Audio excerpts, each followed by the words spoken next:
Israel ಹಾಗೆ ಇರಾನ್ನ ನಡುವೆ ಯುದ್ಧ ನಡೀತಾ ಇದೆ. ಈ ಯುದ್ಧ ಕ್ಷಣ ಕ್ಷಣಕ್ಕೂ ಮತ್ತಷ್ಟು ತೀವ್ರವಾಗ್ತಾ ಸಾಗ್ತಾ ಇದೆ.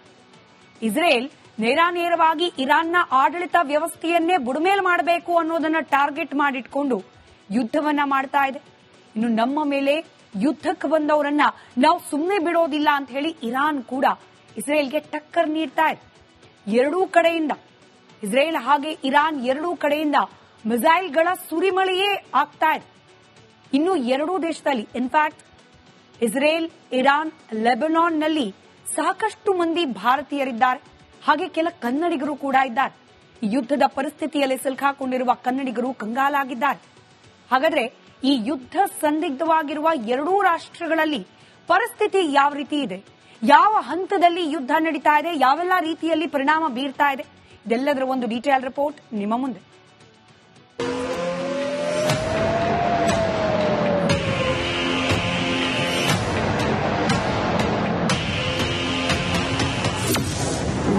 ಇಸ್ರೇಲ್ ಹಾಗೂ ಇರಾನ್ ನಡುವೆ ತೀವ್ರಗೊಂಡ ಯುದ್ಧ. ಇಸ್ರೇಲ್ ದಾಳಿಗೆ 406 ಇರಾನಿಯರು ಬಲಿ.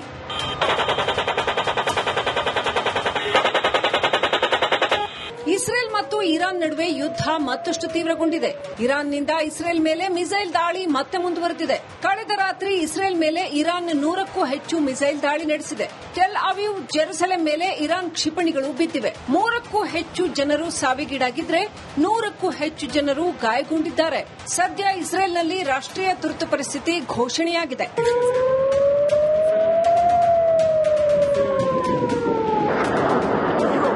ಈ ವೇಳೆ ಇದಕ್ಕೆ ಪ್ರತಿಯಾಗಿ ಇಸ್ರೇಲ್ ಕೂಡ ಪ್ರತ್ಯುತ್ತರ ನೀಡಿದ್ದು ಇರಾನ್ನ 100ಕ್ಕೂ ಹೆಚ್ಚು ಮಿಸೈಲ್ಗಳನ್ನು ಹೊಡೆದುರುಳಿಸಿದೆ.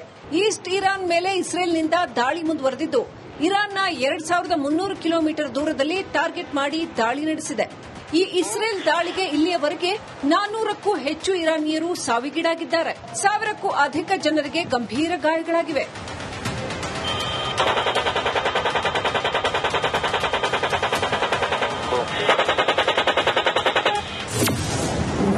ಇರಾನ್ ಗುಪ್ತಚರ ಇಲಾಖೆ ಮುಖ್ಯಸ್ಥ ಖಜೇಮಿ ಬಲಿ. ಮಧ್ಯಪ್ರಾಚ್ಯದಲ್ಲಿ ಮಿಸೈಲ್ಗಳ ಭೀಕರ ಮೊರೆತ ಜೋರಾಗಿದೆ. ಇಸ್ರೇಲ್ ಯುದ್ಧದಲ್ಲಿ ಪರಾಕ್ರಮ ತೋರಿದ್ದು ಇರಾನ್ ಅಧಿಕಾರಿಗಳನ್ನ ಟಾರ್ಗೆಟ್ ಮಾಡಿದ್ದ ಇಸ್ರೇಲ್ ಕಮಾಂಡರ್ಗಳ ಬಳಿಕ ಗುಪ್ತಚರ ಇಲಾಖೆ ಮುಖ್ಯಸ್ಥ ಖಜೇಮಿ ಸೇರಿ 3 ಅಧಿಕಾರಿಗಳನ್ನ ಹತ್ಯೆಗೈಯಲಾಗಿದೆ. ಇರಾನ್ ಇಸ್ರೇಲ್ ವಾರ್, ಪ್ರವಾಸಿಗರು ಕಂಗಾಲು. ಇತ್ತ ಬಾಂಬ್ ಮಳೆ, ಅತ್ತ ಕ್ಷಿಪಣಿಗಳ ಸುರಿಮಳೆಯಿಂದಾಗಿ ಇರಾನ್ ಇಸ್ರೇಲ್ಗೆ ತೆರಳಿದ್ದ ಭಾರತೀಯ ಪ್ರವಾಸಿಗರು ಕಂಗಾಲಾಗಿದ್ದಾರೆ. ಸದ್ಯ ಇಸ್ರೇಲ್ನಲ್ಲಿ ಅಂತಾರಾಷ್ಟೀಯ ವಿಮಾನಯಾನ ಬಂದ್ ಆಗಿದೆ. ಟೆಲ್ ಅವೀವ್ನಲ್ಲಿ 1000ಕ್ಕೂ ಹೆಚ್ಚು ಭಾರತೀಯರು ಸಿಲುಕಿದ್ದಾರೆ. ಕರ್ನಾಟಕದಿಂದ ಕಾಂಗ್ರೆಸ್ ಮುಖಂಡ ನಟರಾಜ್ ಗೌಡ ನೇತೃತ್ವದ ನಿಯೋಗ ಇಸ್ರೇಲ್ಗೆ ತೆರಳಿತ್ತು. ಸದ್ಯ ಯುದ್ಧದ ಹಿನ್ನೆಲೆ ಅಲ್ಲಿಯೇ ಲಾಕ್ ಆಗಿದ್ದಾರೆ. ನಾವು ಇಸ್ರೇಲ್ ಇದ್ದೀವಿ ನಿಜ, ಆದ್ರೆ ಇಲ್ಲಿ ಸಿಲ್ಕಾಕೊಂಡಿದ್ದೀವಿ, ಪರದಾಡ್ತಾ ಇದೀವಿ, ಆತರ ಏನಿಲ್ಲ. ಇಲ್ಲಿ ಎಮರ್ಜೆನ್ಸಿ ಡಿಕ್ಲೇರ್ ಆಗಿರೋದ್ರಿಂದ ಎಲ್ಲಾ ವಿಮಾನಗಳು ಸ್ಥಗಿತಗೊಂಡಿದೆ, ವಿಮಾನ ಹಾರಾಟ ಇಲ್ಲ. ಬಟ್ ಈ ವಿಮಾನ ಹಾರಾಟ ಯಾವಾಗ ಮತ್ತೆ ಮರುಚಾಲನೆ ಆಗುತ್ತೆ ಅನ್ನೋದು ಮಾಹಿತಿ ಇಲ್ಲ. ಅದಕ್ಕಾಗಿ ನಾವು ಇಲ್ಲೇ ಉಳ್ಕೋಬೇಕಾಗಿ ಬಂದಿದೆ.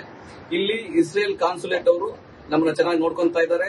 ಯಾಕಂದ್ರೆ ನಾವು ಅವ್ರಿಗೆ ಗೆಸ್ಟ್ ಆಗಿ ಬಂದಿದ್ದೀವಿ. ಇಸ್ರೇಲಿ ಗವರ್ಮೆಂಟ್ಗೆ ಬೆಂಗಳೂರಿಂದ 18 ಜನ ಬಿಪ್ಯಾಕ್ ಪ್ರತಿನಿಧಿಗಳು ನನ್ನನ್ನು ಒಳಗೊಂಡಂತೆ ಇಲ್ಲಿ ಬಂದಿದ್ದೀವಿ. ನಾವು ಎಲ್ಲರ ಮಾಹಿತಿಯನ್ನ ಕೊಡಕ್ಕಾಗಲ್ಲ, ಯಾಕಂದ್ರೆ ಅಲ್ಲಿ ಅವರ ಕುಟುಂಬದವರು ಪ್ಯಾನಿಕ್ ಆಗ್ತಾರೆ, ಮಾಧ್ಯಮದಲ್ಲಿ ವಿಚಿತ್ರವಾಗಿ ಬೇರೆ ಬೇರೆ ಸುದ್ದಿಗಳು ಬರ್ತವೆ ಅನ್ನೋ ಒಂದು ಭಯ ಅವ್ರಿಗಿದೆ. ಹಾಗಾಗಿ ನಾನು ತಮಗೆ ಮನವಿ ಮಾಡ್ಕೊಂತ ಇದ್ದೀನಿ, ಯಾರು ಪ್ಯಾನಿಕ್ ಆಗೋ ಅಗತ್ಯ ಇಲ್ಲ, ಯಾರು ಗೊಂದಲ ಬೀಳೋ ಅಗತ್ಯ ಇಲ್ಲ, ಆತಂಕ ಬೀಳೋ ಅಗತ್ಯ ಇಲ್ಲ. ಇಸ್ರೇಲ್ನ ಭಯಾನಕ ಸ್ಥಿತಿ ಬಿಚ್ಚಿಟ್ಟ ಕನ್ನಡತಿ. ಶುಕ್ರವಾರದಿಂದ ನಮಗೆ ರೆಡ್ ಅಲರ್ಟ್ ಬಂದಿದೆ. ಆದ ಕಾರಣ ನಮಗೆ ಇಲ್ಲಿ ಕೆಲಸಕ್ಕೆ ಹೋಗಲು ಶಾಲೆ, ಕಾಲೇಜ್ ಬಸ್ಸುಗಳು ಹಾಗೆ ಬಂದ್ ಆಗಿದೆ. ಹಾಗೆ ಬಸ್ಸು ಸಹ ಕಡಿಮೆ ಉಂಟು. ಆದ್ರೆ ನಮಗೆ ಕೆಲಸಕ್ಕೆ ಹೋಗ್ಲಿಕ್ಕೆ ಬಸ್ಗಳು ಇಲ್ಲ. ಆದ ಕಾರಣ ನಾವು ಮನೆಯಲ್ಲೇ ಇದ್ದೇವೆ. ಶುಕ್ರವಾರ ಸಂಜೆಯಿಂದ ರಾಕೆಟ್ ಬೀಳಲು ಸ್ಟಾರ್ಟ್ ಆಗಿದೆ. ಇರಾನ್ನಲ್ಲಿ ಸಿಲುಕಿದ ರಾಜ್ಯದ 9 ವಿದ್ಯಾರ್ಥಿಗಳು. ಇಸ್ರೇಲ್ನಲ್ಲಿ ಸಿಲುಕಿದ್ದವರು ಸುರಕ್ಷಿತವಾಗಿದ್ರೆ, ಇತ್ತ ಇರಾನ್ನಲ್ಲಿ ಮೆಡಿಕಲ್ ವಿದ್ಯಾಭ್ಯಾಸಕ್ಕೆ ತೆರಳಿದ್ದ 9 ವಿದ್ಯಾರ್ಥಿಗಳು ಸಿಲುಕಿ ಹಾಕಿಕೊಂಡಿದ್ದಾರೆ. ಟೆಹರಾನ್ನಿಂದ ಸ್ಥಳಾಂತರಕ್ಕೆ ಸ್ಟೂಡೆಂಟ್ಸ್ ಮನವಿ ಮಾಡಿದ್ದು ಜಫ್ರಾನಿಯಾದ ತೌಫಿಕ್ ಅಲ್ಲಿಯಲ್ಲಿ 9 ಮಂದಿ ಭಾರತೀಯ ವಿದ್ಯಾರ್ಥಿಗಳು ಸಿಲುಕಿದ್ದಾರೆ. ಹೀಗಾಗಿ ವಿದೇಶಾಂಗ ಸಚಿವ ಜೈಶಂಕರ್ಗೆ ಡಾಕ್ಟರ್ ಆರತಿ ಕೃಷ್ಣ ಪತ್ರ ಬರೆದು ವಿದ್ಯಾರ್ಥಿಗಳನ್ನ ವಾಪಸ್ ಕರೆತರಲು ಮನವಿ ಮಾಡಿದ್ದಾರೆ.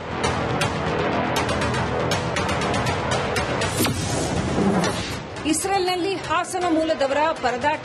ಹಾಸನ ಮೂಲದ ಸುಮಾರು 25ರಿಂದ 30 ಮಂದಿ ಇಸ್ರೇಲ್ನಲ್ಲಿ ವಾಸ ಮಾಡ್ತಿದ್ರು. ಯುದ್ಧ ಹೆಚ್ಚಾಗಿರೋದು ಸಹಜ ಆತಂಕ ಮೂಡಿಸಿದೆ. ಸೈರನ್ ಬಂದಾಗ ಬಂಕರ್ ಒಳಗೆ ಅಡಗಿಕೊಳ್ತೇವೆ ಅಂತ ಭಯಾನಕ ಯುದ್ಧದ ಸ್ಥಿತಿಯನ್ನ ಅನ್ಸಿಲಾ ರಾಣಿ ವಿವರಿಸಿದ್ದಾರೆ. ಮೊಬೈಲಿಗೆ ಬರುತ್ತೆ, ಬಂದ ಕೂಡಲೇ ನಾವು ಬಾಂಬ್ ರೂಮಿಗೆ ಹೋಗ್ತೀವಿ, ಶೆಲ್ಟರ್ ಅಂತ ಹೇಳ್ತಾರಲ್ಲ, ಅಲ್ಲಿಗೆ ಹೋಗ್ತೀವಿ. ಅಲ್ಲಿ ಒಂದು 20 ನಿಮಿಷ, ಒಂದು ಅರ್ಧ ಗಂಟೆ ಕುತ್ಕೊಂಡು ವಾಪಸ್ ಬಂದ್ಬಿಡ್ತೀವಿ ನಮ್ಮ ರೂಮ್ಗಳಿಗೆ.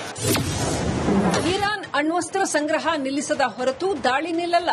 ಇಸ್ರೇಲ್ ಇರಾನ್ ಸಂಘರ್ಷಕ್ಕೆ ಮುಕ್ತಿ ಹಾಡಲು ಅಂತಾರಾಷ್ಟೀಯ ಮಟ್ಟದಲ್ಲಿ ಒತ್ತಡ ಹೆಚ್ಚಾಗಿದೆ. ಅಮೆರಿಕದ ಅಧ್ಯಕ್ಷ ಟ್ರಂಪ್ ಕೂಡ ಮಾತುಕತೆ ನೋಡಿಕೊಳ್ಳುವಂತೆ ಇರಾನ್ ನಾಯಕರಿಗೆ ಸಲಹೆ ಮಾಡಿದ್ದಾರೆ. ಆದರೆ ಇರಾನ್ ನಿರಾಕರಿಸಿದ್ದು ಇಸ್ರೇಲ್ ದಾಳಿ ನಿಲ್ಲಿಸದ ಹೊರತು ಮಾತುಕತೆ ಸಾಧ್ಯವಿಲ್ಲ ಎಂದಿದ್ದಾರೆ. ಇತ್ತ ಇಸ್ರೇಲ್ ಕೂಡ ಇರಾನ್ ಅಣ್ವಸ್ತ್ರ ಸಂಗ್ರಹ ನಿಲ್ಲಿಸದ ಹೊರತು ದಾಳಿ ನಿಲ್ಲಲ್ಲ ಅಂತ ಖಡಕ್ಕಾಗಿ ಹೇಳಿದೆ. Bureau report, republic Kannada. Israel ಹಾಗೆ ಇರಾನ್ನ ನಡುವೆ ಯುದ್ಧ ನಡೀತಾ ಇದೆ. ಈ ಯುದ್ಧ ಕ್ಷಣ ಕ್ಷಣಕ್ಕೂ ಮತ್ತಷ್ಟು ತೀವ್ರವಾಗ್ತಾ ಸಾಗ್ತಾ ಇದೆ. ಇಸ್ರೇಲ್ ನೇರಾನೇರವಾಗಿ ಇರಾನ್ನ ಆಡಳಿತ ವ್ಯವಸ್ಥೆಯನ್ನೇ ಬುಡಮೇಲ್ ಮಾಡಬೇಕು ಅನ್ನೋದನ್ನ ಟಾರ್ಗೆಟ್ ಮಾಡಿಟ್ಕೊಂಡು ಯುದ್ಧವನ್ನ ಮಾಡ್ತಾ ಇದೆ. ಇನ್ನು ನಮ್ಮ ಮೇಲೆ ಯುದ್ಧಕ್ಕೆ ಬಂದವರನ್ನ ನಾವು ಸುಮ್ಮನೆ ಬಿಡೋದಿಲ್ಲ ಅಂತ ಹೇಳಿ ಇರಾನ್ ಕೂಡ ಇಸ್ರೇಲ್ಗೆ ಟಕ್ಕರ್ ನೀಡ್ತಾ ಇದೆ. ಎರಡೂ ಕಡೆಯಿಂದ ಇಸ್ರೇಲ್ ಹಾಗೆ ಇರಾನ್ ಎರಡೂ ಕಡೆಯಿಂದ ಮಿಸೈಲ್ಗಳ ಸುರಿಮಳೆಯೇ ಆಗ್ತಾ ಇದೆ. ಇನ್ನು ಎರಡೂ ದೇಶದಲ್ಲಿ ಇನ್ಫ್ಯಾಕ್ಟ್ ಇಸ್ರೇಲ್, ಇರಾನ್, ಲೆಬನಾನ್ನಲ್ಲಿ ಸಾಕಷ್ಟು ಮಂದಿ ಭಾರತೀಯರಿದ್ದಾರೆ. ಹಾಗೆ ಕೆಲ ಕನ್ನಡಿಗರು ಕೂಡ ಇದ್ದಾರೆ. ಈ ಯುದ್ಧದ ಪರಿಸ್ಥಿತಿಯಲ್ಲಿ ಸಿಲುಕಾಕೊಂಡಿರುವ ಕನ್ನಡಿಗರು ಕಂಗಾಲಾಗಿದ್ದಾರೆ. ಹಾಗಾದ್ರೆ ಈ ಯುದ್ಧ ಸಂದಿಗ್ಧವಾಗಿರುವ ಎರಡೂ ರಾಷ್ಟ್ರಗಳಲ್ಲಿ ಪರಿಸ್ಥಿತಿ ಯಾವ ರೀತಿ ಇದೆ, ಯಾವ ಹಂತದಲ್ಲಿ ಯುದ್ಧ ನಡೀತಾ ಇದೆ, ಯಾವೆಲ್ಲ ರೀತಿಯಲ್ಲಿ ಪರಿಣಾಮ ಬೀರ್ತಾ ಇದೆ, ಇದೆಲ್ಲದರ ಒಂದು ಡೀಟೇಲ್ ರಿಪೋರ್ಟ್ ನಿಮ್ಮ ಮುಂದೆ.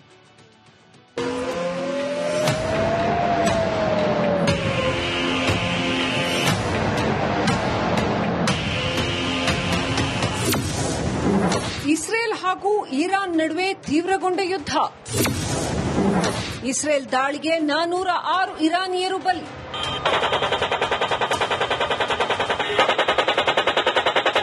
ಇಸ್ರೇಲ್ ಮತ್ತು ಇರಾನ್ ನಡುವೆ ಯುದ್ಧ ಮತ್ತಷ್ಟು ತೀವ್ರಗೊಂಡಿದೆ. ಇರಾನ್ನಿಂದ ಇಸ್ರೇಲ್ ಮೇಲೆ ಮಿಸೈಲ್ ದಾಳಿ ಮತ್ತೆ ಮುಂದುವರೆದಿದೆ. ಕಳೆದ ರಾತ್ರಿ ಇಸ್ರೇಲ್ ಮೇಲೆ ಇರಾನ್ 100ಕ್ಕೂ ಹೆಚ್ಚು ಮಿಸೈಲ್ ದಾಳಿ ನಡೆಸಿದೆ. ಟೆಲ್ ಅವೀವ್, ಜೆರುಸಲೆಂ ಮೇಲೆ ಇರಾನ್ ಕ್ಷಿಪಣಿಗಳು ಬಿದ್ದಿವೆ. 3ಕ್ಕೂ ಹೆಚ್ಚು ಜನರು ಸಾವಿಗೀಡಾಗಿದ್ರೆ 100ಕ್ಕೂ ಹೆಚ್ಚು ಜನರು ಗಾಯಗೊಂಡಿದ್ದಾರೆ. ಸದ್ಯ ಇಸ್ರೇಲ್ನಲ್ಲಿ ರಾಷ್ಟ್ರೀಯ ತುರ್ತು ಪರಿಸ್ಥಿತಿ ಘೋಷಣೆಯಾಗಿದೆ.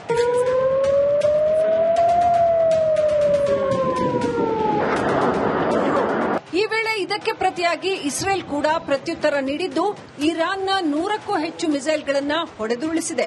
ಈಸ್ಟ್ ಇರಾನ್ ಮೇಲೆ ಇಸ್ರೇಲ್ನಿಂದ ದಾಳಿ ಮುಂದುವರೆದಿದ್ದು ಇರಾನ್ನ 2300 ಕಿಲೋಮೀಟರ್ ದೂರದಲ್ಲಿ ಟಾರ್ಗೆಟ್ ಮಾಡಿ ದಾಳಿ ನಡೆಸಿದೆ. ಈ ಇಸ್ರೇಲ್ ದಾಳಿಗೆ ಇಲ್ಲಿಯವರೆಗೆ 400ಕ್ಕೂ ಹೆಚ್ಚು ಇರಾನಿಯರು ಸಾವಿಗೀಡಾಗಿದ್ದಾರೆ.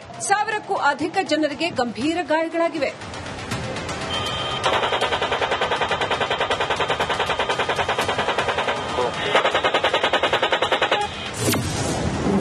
ಇರಾನ್ ಗುಪ್ತಚರ ಇಲಾಖೆ ಮುಖ್ಯಸ್ಥ ಖಜೇಮಿ ಬಲಿ. ಮಧ್ಯಪ್ರಾಚ್ಯದಲ್ಲಿ ಮಿಸೈಲ್ಗಳ ಭೀಕರ ಮೊರೆತ ಜೋರಾಗಿದೆ.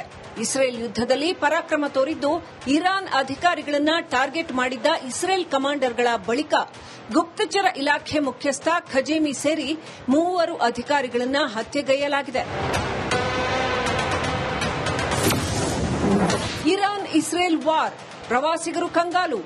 ಇತ್ತ ಬಾಂಬ್ ಮಳೆ, ಅತ್ತ ಕ್ಷಿಪಣಿಗಳ ಸುರಿಮಳೆಯಿಂದಾಗಿ ಇರಾನ್ ಇಸ್ರೇಲ್ಗೆ ತೆರಳಿದ್ದ ಭಾರತೀಯ ಪ್ರವಾಸಿಗರು ಕಂಗಾಲಾಗಿದ್ದಾರೆ. ಸದ್ಯ ಇಸ್ರೇಲ್ನಲ್ಲಿ ಅಂತಾರಾಷ್ಟೀಯ ವಿಮಾನಯಾನ ಬಂದ್ ಆಗಿದೆ. ಟೆಲ್ ಅವೀವ್ನಲ್ಲಿ 1000ಕ್ಕೂ ಹೆಚ್ಚು ಭಾರತೀಯರು ಸಿಲುಕಿದ್ದಾರೆ. ಕರ್ನಾಟಕದಿಂದ ಕಾಂಗ್ರೆಸ್ ಮುಖಂಡ ನಟರಾಜ್ ಗೌಡ ನೇತೃತ್ವದ ನಿಯೋಗ ಇಸ್ರೇಲ್ಗೆ ತೆರಳಿತ್ತು. ಸದ್ಯ ಯುದ್ಧದ ಹಿನ್ನೆಲೆ ಅಲ್ಲಿಯೇ ಲಾಕ್ ಆಗಿದ್ದಾರೆ. ನಾವು ಇಸ್ರೇಲ್ ಇದ್ದೀವಿ ನಿಜ, ಆದ್ರೆ ಇಲ್ಲಿ ಸಿಲ್ಕಾಕೊಂಡಿದ್ದೀವಿ, ಪರದಾಡ್ತಾ ಇದೀವಿ, ಆತರ ಏನಿಲ್ಲ. ಇಲ್ಲಿ ಎಮರ್ಜೆನ್ಸಿ ಡಿಕ್ಲೇರ್ ಆಗಿರೋದ್ರಿಂದ ಎಲ್ಲಾ ವಿಮಾನಗಳು ಸ್ಥಗಿತಗೊಂಡಿದೆ, ವಿಮಾನ ಹಾರಾಟ ಇಲ್ಲ. ಬಟ್ ಈ ವಿಮಾನ ಹಾರಾಟ ಯಾವಾಗ ಮತ್ತೆ ಮರುಚಾಲನೆ ಆಗುತ್ತೆ ಅನ್ನೋದು ಮಾಹಿತಿ ಇಲ್ಲ. ಅದಕ್ಕಾಗಿ ನಾವು ಇಲ್ಲೇ ಉಳ್ಕೋಬೇಕಾಗಿ ಬಂದಿದೆ. ಇಲ್ಲಿ ಇಸ್ರೇಲ್ ಕಾನ್ಸುಲೇಟ್ ಅವರು ನಮ್ಮನ್ನ ಚೆನ್ನಾಗಿ ನೋಡ್ಕೊಂತಾ ಇದ್ದಾರೆ. ಯಾಕಂದ್ರೆ ನಾವು ಅವ್ರಿಗೆ ಗೆಸ್ಟ್ ಆಗಿ ಬಂದಿದ್ದೀವಿ. ಇಸ್ರೇಲಿ ಗವರ್ಮೆಂಟ್ಗೆ ಬೆಂಗಳೂರಿಂದ 18 ಜನ ಬಿಪ್ಯಾಕ್ ಪ್ರತಿನಿಧಿಗಳು ನನ್ನನ್ನು ಒಳಗೊಂಡಂತೆ ಇಲ್ಲಿ ಬಂದಿದ್ದೀವಿ. ನಾವು ಎಲ್ಲರ ಮಾಹಿತಿಯನ್ನ ಕೊಡಕ್ಕಾಗಲ್ಲ, ಯಾಕಂದ್ರೆ ಅಲ್ಲಿ ಅವರ ಕುಟುಂಬದವರು ಪ್ಯಾನಿಕ್ ಆಗ್ತಾರೆ, ಮಾಧ್ಯಮದಲ್ಲಿ ಬೇರೆ ಬೇರೆ ಸುದ್ದಿಗಳು ಬರ್ತವೆ ಅನ್ನೋ ಒಂದು ಭಯ ಅವರಿಗಿದೆ. ಹಾಗಾಗಿ ನಾನು ತಮಗೆ ಮನವಿ ಮಾಡ್ಕೊಂತ ಇದ್ದೀನಿ, ಯಾರು ಪ್ಯಾನಿಕ್ ಆಗೋ ಅಗತ್ಯ ಇಲ್ಲ, ಯಾರು ಗೊಂದಲ ಬೀಳೋ ಅಗತ್ಯ ಇಲ್ಲ, ಆತಂಕ ಬೀಳೋ ಅಗತ್ಯ ಇಲ್ಲ. ಇಸ್ರೇಲ್ನ ಭಯಾನಕ ಸ್ಥಿತಿ ಬಿಚ್ಚಿಟ್ಟ ಕನ್ನಡತಿ. ಶುಕ್ರವಾರದಿಂದ ನಮಗೆ ರೆಡ್ ಅಲರ್ಟ್ ಬಂದಿದೆ. ಆದ ಕಾರಣ ನಮಗೆ ಇಲ್ಲಿ ಕೆಲಸಕ್ಕೆ ಹೋಗಲು ಶಾಲೆ, ಕಾಲೇಜ್ ಬಸ್ಸುಗಳು ಹಾಗೆ ಬಂದಾಗಿದೆ. ಹಾಗೆ ಬಸ್ಸು ಸಹ ಕಡಿಮೆ ಉಂಟು.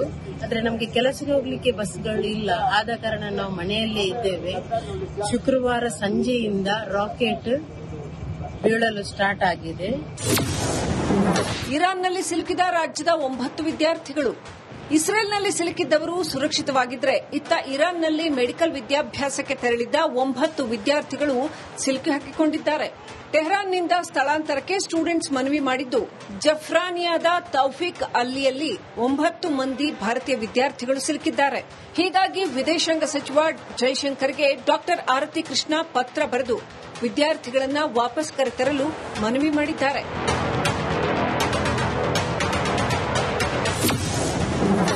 ಇಸ್ರೇಲ್ನಲ್ಲಿ ಹಾಸನ ಮೂಲದವರ ಪರದಾಟ. ಹಾಸನ ಮೂಲದ ಸುಮಾರು 25ರಿಂದ 30 ಮಂದಿ ಇಸ್ರೇಲ್ನಲ್ಲಿ ವಾಸ ಮಾಡ್ತಿದ್ರು.